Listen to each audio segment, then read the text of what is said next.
And after the last 3 years living through the imaginary pandemic, I don't know if I'm allowed to say that, but I'm going to, the imaginary pandemic and all the other garbage, people are genuinely... Tell me what you mean by that. I mean by the fact that I'm not saying that COVID does not exist as a disease. I'm saying that when you control the semantics of situations and control the language, then you get to control how people react to them. If you say pandemic on repeat on the news, then people start saying pandemic.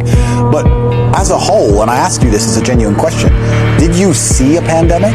Not did you see people in masks, because people wore masks, fine. You saw the news, yeah, everyone saw the news. But did you see with your own eyes a pandemic? Did you see people collapsing in the street? Did you see hospitals overrun? Did you see ambulances running back and forth? No, you did not. You did not see a pandemic of disinformation coming from the mainstream media, and I think people are waking up to it, but I also actually feel very sorry for folk who still feel frightened, because you've still got the New York Times, you've still got the Independent newspaper, you've still got the Gun, you've still got CNN pushing a narrative of fear. But this shows how important it is for them to teach us to ignore our own eyes, because you don't see a pandemic, but you still walk around and talk about a pandemic.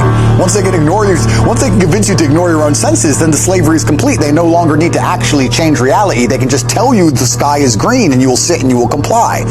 And that's what they're scared of. They're scared of people like me inspiring people to actually stand up and say, no, I don't see that and I disagree with it. And if you want new information and the truth, or even if you just want a different point of view to come to your own conclusions based on polarizing viewpoints, you're going to have to go to different places. And that's why their attempt to cancel me has failed, and people will seek me out wherever I go on the internet because they know I speak the truth.